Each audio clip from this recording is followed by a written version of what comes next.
Assalomu alaykum. Men Xolidjon Nabiyev 10 yildan ortiq bizneslarni avtomatlashtirish bilan shug'ullanib kelaman. Shu kungacha 30 dan ortiq har xil turdagi bizneslarni uchun programmalar, dasturlar ishlab chiqdik, avtomatlashtirib berdik.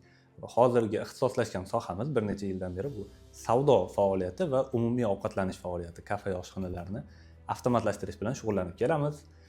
Va bu videoda mana shu 10 yil, 11 yil faoliyatimiz davomida bizga eng ko'p berilgan savollarga javob bermoqchiman. Agar sizda ham mana shu savollar tug'ilgan bo'lsa, avtomatlashtirmoqchi bo'lsangiz, mana shu savollarga javoblarni topasiz va sizga agar foydali bo'lsa, men xursand bo'laman. Birinchi o'rinda bizdan eng ko'p so'raladigan savol bu bitta savol emas, yonma-yon keladi, doim birga keladi. Bu soliq majburiyatimiz ko'payib ketadimi degan savol. Ikkinchi savol, bizning axborotni kimdir ko'radimi deydi. Ikkinchi savoldan boshlaymiz. Bizni mijozlarimizda, bizni aynan shaxsan biznikini Zifra ilovasini mijozlari, Zifra ilovasini foydalanuvchilarini axborotni hech kim ko'rmaydi. Agar birov ko'radigan bo'lsa, biz bu bozorda ishlay olmay qolamiz. Mana ko'rib turganingizdek, hozir 6 yildan beri ishlab kelyapmiz. Bu firmamiz shaxsan men 10 yildan beri ishlab kelyapman. Avvalgi ishlagan ishxonamda ham, bu Zifra loyihamizda ham uchinchi shaxslarga, uchinchi tomon tashkilotlarga hech qanday axborot chiqarilmaydi. Aks holda biz ishlay olmay qolamiz. Soliq majburiyatiga keladigan bo'lsak, soliq majburiyati oshmaydi ham, kamaymaydi ham. Bu unga ta'sir qilmaydi. Tadbirkor aytadi, bundan axborotni agar kelib ko'rishni istasa soliq inspektori, buni ochib bermaslik haqqi bor. Buning ichida mening moliyaviy sirim bor, bank sirim bor deyishi mumkin, axborotni kiritib qo'yib, kasb sirim bor deyishi mumkin. Bular shu qonun bilan himoya qilingan 7 xil sir bor. Ana shuni o'rganib chiqishni tavsiya qilaman. Ana shunga aloqador narsani kompyuterga joylab turib, bu kompyuterni ham ochib bermasligi mumkin. Men oilaviy sirim bor, shaxsiy sirim bor deyishi mumkin, adashmasam. Ochib bermasligi mumkin. Ko'p tadbirkorlarimiz qoidabuzarliklari bor ekan, soliqdan qochish harakatlari bor ekan. Bu harakatlarni programma ochib bermaydi. Bu harakatlari o'zi ochiq do'konni oladigan bo'lsak, buni aniqlash juda ham oson. O'zi tartib qoidasi bor soliq inspektorlarida. Ana shu tartib qoida bo'yicha harakatlanadigan bo'lsa, bu juda oson aniqlanadi. Keladi, kassadagi pulni sanaydi. Kassa apparati bilan solishtiradi. Bo'ldi, tafovut chiqadi. Qoidabuzarlik qilayotgan tadbirkorlarda qonunbuzarlik qilayotgan bu qonunbuzarligi juda tez ochilib qoladi. Misol uchun mahsulotlarni hisoblaydi. Hozir barcha mahsulotlarni bank hisob raqamidan pul o'tkazib xarid qilish kerak. Aslida qonuniy xarid qilganidan ko'ra bir necha baravar ko'proq mahsuloti do'konida turibdi. Ochiq-oydin buni hisoblasa chiqadi. Bu qoidabuzarligini ochib berish uchun programma shart emas. Programma bu qoidabuzarligini yashirmaydi, lekin ochib ham bermaydi. Qisqa javob mana shu. Eng ko'p beriladigan savol mini marketlarda, supermarketlarda agar o'g'rilik bo'lsa, menga signal beradimi bu deydi. Bu signalizatsiya tizimi emas, o'g'rilikdan himoyalovchi alohida signalizatsiya tizimlari bor. Bu xavfsizlik bilan shug'ullanadigan firmalar bu bilan shug'ullanishadi, o'rnatib berishadi. Balki kelajakda balki biz ham o'rnatib beramiz. Lekin programma o'g'rilik bo'lsa qanday bilinadi? Bu hisob-kitobda farq chiqadi. Buni vaqti bilan bekorga reviziya qilinmaydi.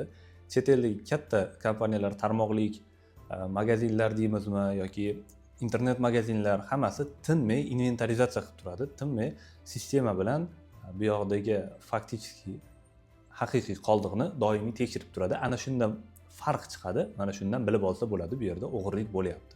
Vaqti bilan tekshirib turish kerak bo'ladi. Ana shunda yo'qolgan mahsulotlarning soni, summasi kelib chiqadi. Uchinchi ko'p beriladigan savol do'kon egalari, ombor egalari beradi. Mahsulot yo'qolsa, pul yo'qolsa qayerdan bilib olaman deydi. Buni solishtirish orqali bilib olinadi. Programmadagi raqam bilan hayotdagi raqam solishtiriladi. Masalan, chakana savdo do'koni bo'lsa, haftada 1%, 2% mahsulotini qoldiq miqdori bilan programmadagi miqdorini solishtirib ko'radi. Shunday keladi. o'zini haftada bir kunni ajratish kerak. O'zini telefonidan solishtirsa bo'ladi. Telefonidan qoldig'ini to'g'rilash degan oyna bor. Ana shu oynaga kelib, shtrix kodini o'qitib, miqdorini yozadi, farqni, tafovutni chiqarib beradi. Bu bo'limdan bir nechta, bu bo'limdan bir necha mahsulotni tekshirib turadi. Har hafta, misol uchun, tekshirib turadigan bo'lsa, o'zi xodimlar bu narsani ko'radi. Agar fikri buzuq xodimlar kirib qolgan bo'lsa, bu ularga signal bo'ladi. Bu doim tekshiruvdasan, nazoratdasan degan signal bo'ladi. Mana shu narsani tavsiya qilamiz.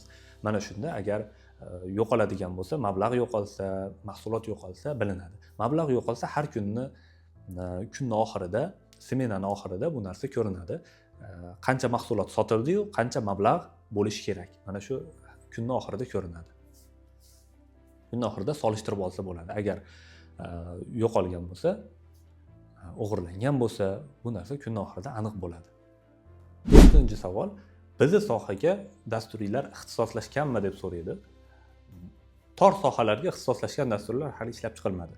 Aynan parfumeriya magazinlari uchun, aynan kanstovar magazinlari uchun, aynan qurilish mollari do'konlari uchun deb turib ixtisoslashgan dastur yo'q hozir.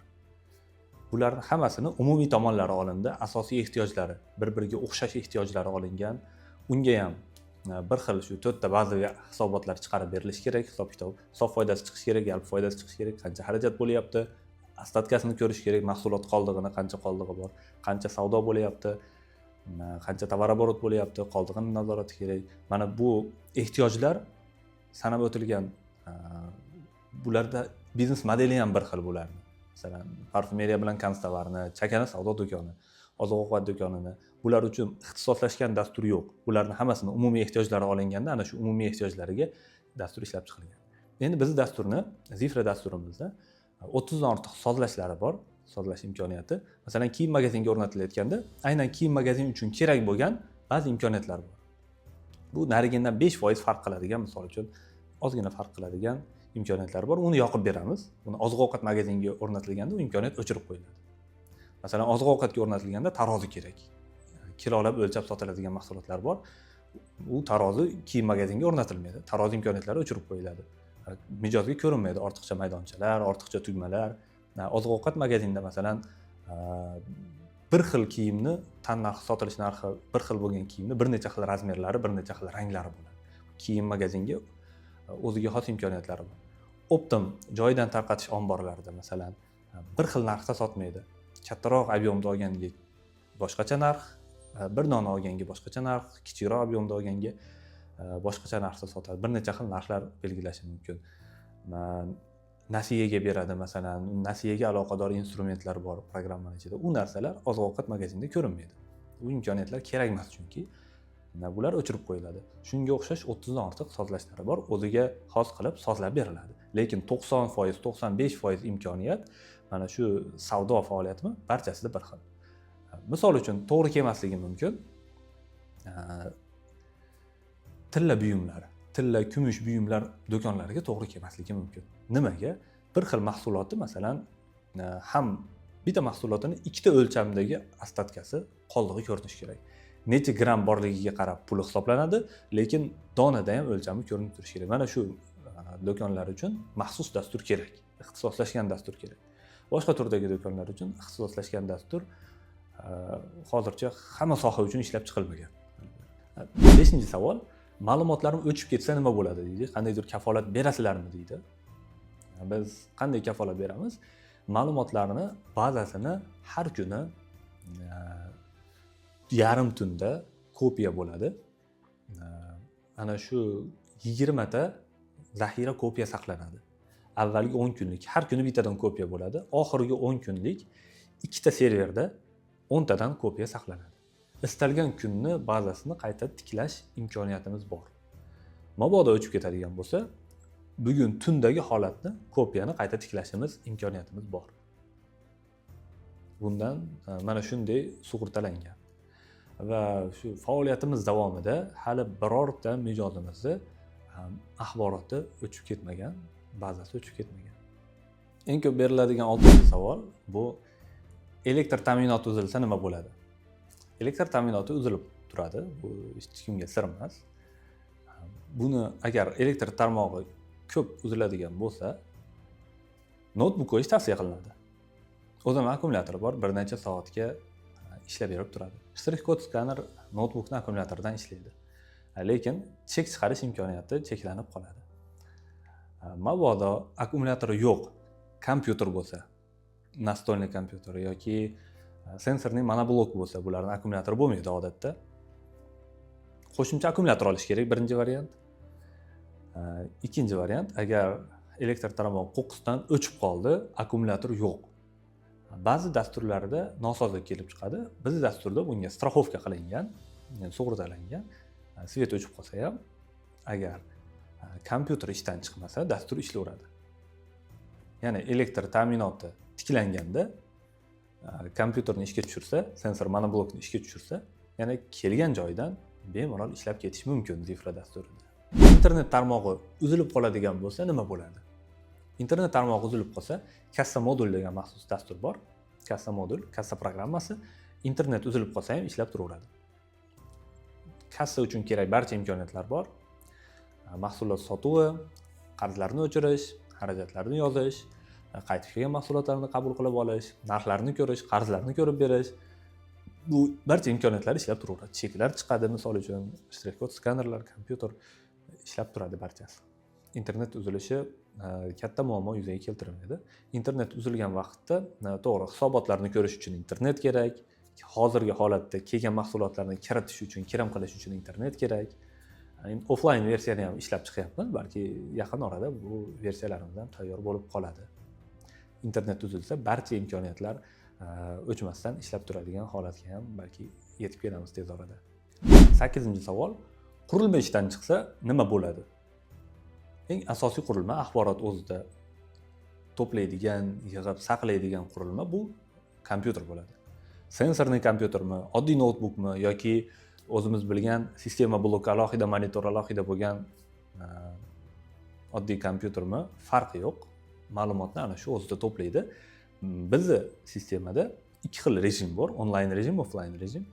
Agar offlayn rejimda to'liq offlayn sotib olingan bo'lsa, barcha ma'lumot ana shu kompyuterda turadi. Rezerv qilinmagan bo'lsa, agar qurilma ishdan chiqsa, qurilmani ham har xil qismi ishdan chiqishi mumkin. Xotirada ma'lumot saqlab qolinishi ko'p bo'ladi, ko'pincha xotira kuymaydi. Boshqa qismlari kuygandan kompyuter ishdan chiqadi. Masalan, elektr ta'minot bloki ishdan chiqadi birinchi. Juda kamdan kam xotira ishdan chiqadi. Agar xotira ishdan chiqadigan bo'lsa, barcha ma'lumotlar xotirada albatta yo'qotiladi. Bunaqa holat hali beri bo'lmadi, 10 yildan beri. Bu sohaga kirib kelgan bo'lsam, ikkinchi rejim onlayn rejimda bo'lsa, onlayn rejimda kassada faqatgina bir smenani ma'lumoti saqlanadi. Kassa qurilmasida. Boshqa barcha ma'lumotlar, barcha axborotlar, qarzdorlik, haqdorlik deymizmi,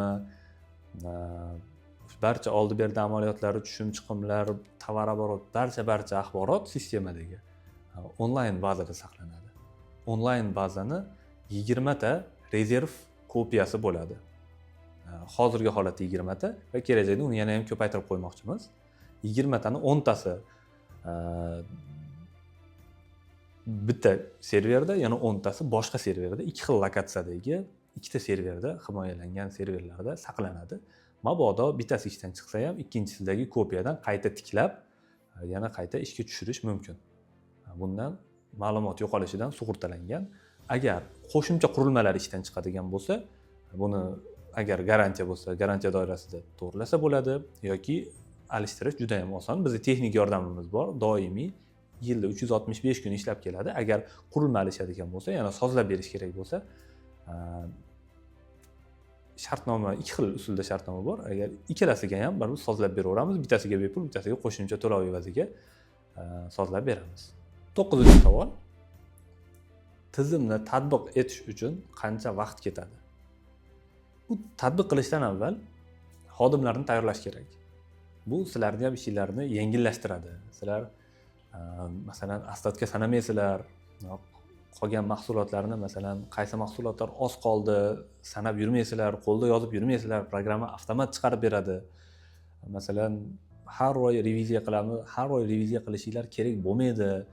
Uxlamasdan tunda reviziya qilish kerak bo'lmaydi. 3 oyda bir reviziya qilsak yetadi programmani ustanovka qilgandan keyin deb misol uchun yana foydalarini, ularni ham ishi yengillashini tadbirkor tayyorlash kerak. Mana shunaqa narsa qilamiz deb turib oldindan tayyorgarlik qilish kerak bo'ladi. Bu tayyorgarlikka endi balki 1 oy, balki 3 oy o'ziga qarab. Sistemani endi biz tomonimizdan sistema qanchada tatbiq qilib beramiz, to'liq masalan biz mutaxassis ishni boshlagan vaqtdan boshlab tizim ishlaguncha kamida 1 kundan 7 kungacha vaqt kerak bo'ladi. Biz mutaxassisning ishi 1 kunda apparatlarni sozlab, programmani ustanovka qilib, ishlashga tayyor holatga keltiradi. 1 kunning ichida tayyor bo'ladi. Agar kichikroq magazin bo'lsa, bu даже bir necha soatda tayyor bo'ladi ishlashga. Birinchi etapi o'rnatish bo'lsa, ikkinchi etapi, ikkinchi bosqichi bu o'rganish. Bu sistemadan foydalanishni o'rganib olish kerak. Kassir o'rganish kerak. Kelgan mahsulotlarni qabul qiladigan, narxlarini chiqarib yopishtirib, shtrix kodi yo'q mahsulotlarga shtrix kod etiketkalar yopishtiradigan, tsenniklarni chiqaradigan, kelgan mahsulotlarni shu kirim qilib, yaroqli muddat o'tganlarini chiqarib yuboradigan va shunga o'xshash vazifalarni bajaradigan mahsulotshunos o'rganib olish kerak. Boshqaruvchi o'rganib olish kerak bo'lgan qismlari bor. 3 kun 1,5 soatdan kursimiz bor. Jami 4,5 soat. Mana shu kursdan o'tib o'rganib olsa bo'ladi. Birinchi kundan mahsulotlarni qoldig'ini kiritishni boshlash mumkin. Birinchi kunda sarazu mana shu 1,5 soat darsning ichida qoldig'ini kiritish, narxlarni chiqarish, mana shu qismi o'rgatiladi. Demak, asosiy eng ko'p vaqt oladigan qismi bu bor mahsulotlarni kiritib chiqish bo'ladi. Endi biz programmamizda u ham qo'lda yozib o'tirish shart emas. Ko'p mahsulotlar shtrix kodi bor zavodskiy mahsulotlarning nomi avtomat chiqib beradi. Gрамотный yozilgan, savodli yozilgan, bexato shtrix kodini o'qitsa, nomlari chiqib beradi. Ko'p mahsulotni. Endi ba'zi magazinlarda assortimentga qarab, ba'zi magazinlarda 50% mahsulot chiqyapti. Ba'zilarida 60, 70, 80% mahsulotining nomi chiqib beryapti. Bu qanaqa turdagi mahsulotlarni olib kelganiga bog'liq sotuvchi. 10-savol. Bu savolni ko'proq tadbirkorni o'zi emas, boshqaruvchilar emas, ko'proq xodimlar berishadi bu savolni. Bu avtomatlashtirish ko'proq biznes egasiga, biznes boshqaruvchilariga, hisobchilarga ko'proq kerak, ko'proq foydasi tegadi. O'zi xodimlarning ham ishini yengillashtiradi bir tarafdan, lekin bunga qaramasdan xodimlarga ortiqcha ishga o'xshab ko'rinadi. Bu savol bizga rosa ish ko'payar ekanda deydi. Bizga qo'shimcha ish ekanda, qo'shimcha vazifa ekanda, qo'shimcha yuk yuklayapti-da. Foydasi bormi o'zi? Buni foydasi yo'q narsa ekan boshliq deb sekin boshliqdan aynitishadi. Passiv qarshilik qilishadi. Ba'zilari aktiv qarshilik qiladi. Ya buni qo'ysangiz men ishlamayman, men o'zi ashuncha ishim bor, meni kerak emas menga qo'shimcha vazifa deydi misol uchun. Bunaqalar ham bor. Bu xodimlarga deyarli katta kollektivlarning deyarli barchasida qarshi chiqadiganlar bo'ladi. Kichik kollektivlarda 2-3 kishi, 5-6 kishi ishlaydigan bo'lsa, masalan, ularda ozroq uchraydi, lekin ularda ham uchraydi. Bunda tadbirkorga kerak bu narsa, riskdan himoya qiladi, vaqtini tejaydi. Aslida xodimlarning ham vaqtini tejaydi. Faqat xodimlar hali beri daftarda hisob-kitob qilib ko'rmagan. Hisob-kitob qilib ko'rmagan bo'lsa, do'konda o'zi ruchnoy hamma yo'qni sanab, tinmay har oy reviziya qilib, daftardagi qarzdor haqdorliklarni kalkulyatorda hisoblab, foyda chiqarib ko'rmagan. Shuning uchun ular bu ishni yengillashtirayotganini bilmaydi, bu narsani his qilmaydi. Ularga tasavvurga olib kelish kerak. Sen daftarda mana shu hisobotni chiqarib bera olasanmi, masalan, ko'ndirish kerak bo'lsa, agar ko'ndirish kerak bo'lmasa, almashtirish kerak xodimni, bunga qarshi chiqqan xodimni. Buni mana shunday daftarda soatlab o'tirib hisob-kitob qilib, xato qilib qo'yib, yana qayta hisoblagan odam bu qanchalik ishni yengillashtirayotganini, qanchalik vaqtni tejayotganini biladi. Oddiy endi 5-6 oydan beri bu sohaga kirib ishlayotgan xodim, masalan, oddiy sotuvchi bo'lsa, bu narsani qanchalik ishni yengillashtirayotganini bilmaydi, shuning uchun qarshi chiqadi. Ortiqcha ishga o'xshab ko'rinadi. Aslida sistema juda oson. 4 xil turdagi operatsiyani, 4 xil turdagi amaliyotni vaqtida sistemaga kiritib boriladigan bo'lsa, avtomat hisob kitobni chiqarib beradi. Bu nima? Mablag' tushum bo'lsa, kiritib qo'yish kerak. Nima uchun tushum bo'ldi? Kimdan tushum bo'ldi va hokazo. Xarajat bo'lsa kiritib qo'yish kerak. Mahsulot kelsa kiritib qo'yish kerak. Bu mijozdan qaytib keldimi, kimdandir xarid qildikmi, kiritib qo'yish kerak. Mahsulot chiqim qilinadigan bo'lsa kiritib qo'yish kerak. Bu sotuv bo'ldimi yoki поставщикka qaytarib yubordikmi yoki srogi yaroqli muddati o'tib ketdimi yoki sindirib qo'ydikmi, buni ziyonga chiqarib yuborish kerakmi, mana shuni vaqtida kiritib qo'yilsa, 4 ta amaliyot bu mablag' tushum chiqimi, mahsulot kirim chiqimi. Mana shu 4 ta amaliyotni vaqtida kiritib borilsa, barcha hisob kitoblarni avtomat chiqarib beradi. Insonni ishtiroki minimum bu yerda. Bu daftardan agar solishtiradigan bo'lsak, daftarda hisob kitob qilish bilan buni solishtiradigan bo'lsak yoki Excelda, hatto Excelda hisob kitob qilishdan bu bir necha barobar tez va oson bo'ladi. Va maxsus bilim kerak emas. Maxsus bir hisobchi bo'lish kerak emas, Excelning formulalarini bilish kerak emas. Bunda hatto umuman kompyuterni foydalanish boshlang'ich bilimi bo'lsa, hisob kitob bo'yicha hech qanday bilimi bo'lmasa ham bu sistemadan foydalanib keta oladi. Do'stlar, e'tiboringiz uchun rahmat. Bu kanalimizda biznes haqida gaplashamiz, moliya haqida, avtomatlashtirish haqida, moliyaviy hisobotlarni qanday o'qib, zararlarni oldini olish, riskni oldini olish, qanday qilib samaradorlikni oshirish haqida keyingi videolarda gaplashamiz. Agar foydali bo'lsa, sizga kerak bo'lsa, kanalimizni yo'qotmaslik uchun albatta a'zo bo'ling, obuna bo'ling. Vaqtida videolardan xabar topish uchun qo'ng'iroqchani yoqib qo'ying.